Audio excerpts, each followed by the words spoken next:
I'm Tim Bradner. Welcome to Capitol Views. This is your history lesson. This is the 40th year since the start of production of the North Slope and the operation of the Trans-Alaska Pipeline. And what a 4 decades it has been. Alaska is way better off for it, but there were times when things weren't so good, and it seems like there are fewer and fewer Alaskans who remember what life was like before oil. So we're very fortunate to have with us today a special guest, two-time Speaker of the House, Gail Phillips, who is a lifetime Alaskan, and who remembers life before oil. Madam Speaker, thank you for joining us. Thank you, Tim. It's a pleasure to be here and to talk about the history of Alaska at that time.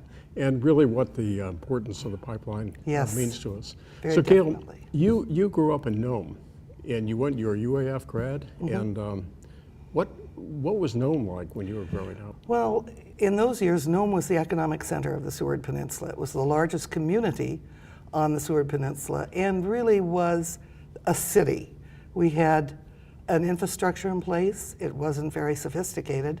We did have a good runway because the military had built that during the Second World War. We had a hospital and we had fire service, but we didn't have indoor plumbing and we didn't have water and sewer systems.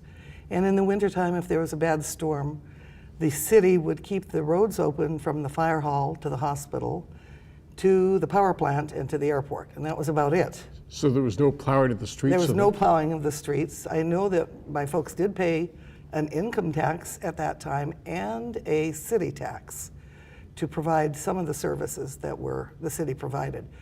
It was a city-sponsored school that we had, if you can imagine. We had a good school. And it was good growing up in Nome in those days, but if there was a bad storm and an airplane couldn't get in, we might not have air service or mail or groceries or anything come into Nome for days on end. So how did you get groceries in a situation like that? There was Alaska Steamship Company had sent 3 ships to Nome every year. One in the spring, one in the middle summer, and one in October. And if you didn't have your grocery orders on those boats, you were going to be in pretty tough shape. So you had to have your winter supplies and all your groceries by the last boat. By the last boat. It came in October, and your parents, your mom and dad had to order for the entire year. And our family was big. We had 9 in our family, plus my grandparents would stay with us and other people would stay with us. So there were always a lot of people around. We didn't have fresh produce in those days, and we had a fresh salad twice a year in the wintertime, once at Thanksgiving and once at Christmas. Wow. So you just learned to cook with dried foods and canned goods and that type of thing. You did a different way of cooking. But it was, the life was good. It was sufficient. And we never felt that we lacked anything, except when you look back now and see so many differences in Alaska. Yeah. The industry in Nome at that time was primarily mining, and we're just at the time of the pipeline, we were starting to get into tourism in a fairly big way up in Nome.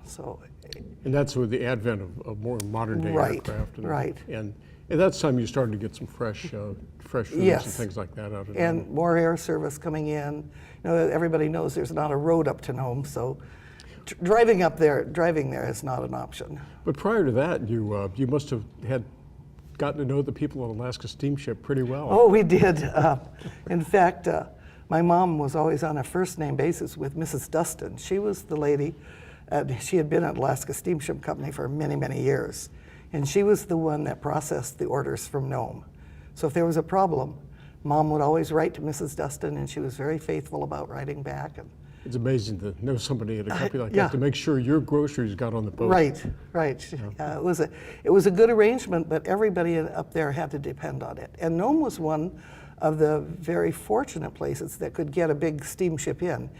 We didn't have a harbor, but the steamship would come into the roadstead, and then barges would ferry the materials off the steamship into the dock area. And Nome has a harbor now. Yeah. Very nice one now. So, and that's, I guess, one of the benefits of the modern day has been the development of infrastructure there at Nome. Oh, absolutely. And that's all throughout Alaska. Nome has a community college, a local branch of the university. In those days, there was one university for Alaska. It was in Fairbanks. It was the University of Alaska Fairbanks. The University of Alaska, period. We graduated from there. And it wasn't University of Alaska Fairbanks or Anchorage or Southeast. It was University of Alaska. There were no rural campuses in those days. And when Anchorage grew to the point where they needed a university, they started out with a community college. And it was quite a few years before Anchorage became a full-fledged college. And how about schools? I mean, there were schools in Nome, but there were no schools in the villages? Well, there were in a few of the villages there were schools, but many of them there were not. And so the people in the villages, if they wanted their kids in school, had a couple of options. They could send them to a relative living in a bigger community, or they would go into a boarding school. It could be at Sheldon Jackson or Shamawa in Oregon, or some of the other major boarding schools in the lower 48. And those were movements of students every fall and every spring. And you worked for the airlines? I worked for the airlines when I was in high school. And then after I graduated from college, I worked also for the airlines. And that was one of the jobs we did every year, was the transport of all the students into those different schools outside of their hometowns. Well, one of the benefits of our modern flow of revenues has been the fact that we have schools, better schools and more schools. And we're now starting to get back to the idea of boarding schools in certain communities that to sort of make up for some of the And we differences. had there was some very good boarding schools in Alaska in those years. There was one at Copper Center, there was one at St. Mary's, there was several that were good boarding schools. When I was in the legislature, we explored the idea of putting in regional learning centers so that in every region of Alaska, we could put a major learning center complete with good housing so that we could bring the kids from the smaller schools that didn't have the full advantage of a big school, and they could be in a bigger school, and just a lot of advantages of what the coursework would be and extracurricular could be and all that. So Gail, you helped develop that idea. That Yes. idea is now come to fruition to some extent in some communities. I'm pleased about that. We had 13 communities around the state that wanted to have one of the regional learning centers in their area. And I think right now we have probably 3. Well, we've got a ways to go. Yeah, but it can happen. But it's interesting that in those days, pre-oil, people paid taxes. In Nome, they had a city school. A lot of small towns had city schools. Exactly. Indiana had a school. Yes, yeah. And the city was really engaged then in making sure the schools run properly. The school, it was people wanted to be on the school board. It was their taxes that were paying for this. So they were very interested. In my high school classes, I had to take 2 years of Latin before I could take a foreign language. I had to take 4 years of English and 4 years of math, including higher math. So, the requirements were very good at that time. And you went on to become a teacher yourself? Yes, I did. Yeah. And I went back to Nome to teach. Here's one example, good little example of the wealth of oil money. When I went back to Nome to teach, I was teaching business courses, typing, shorthand, bookkeeping. I went into the classroom for typing, pulled up a book, and it was just a Gregg Standard typing book. It had my mom's name in it when she went to school there.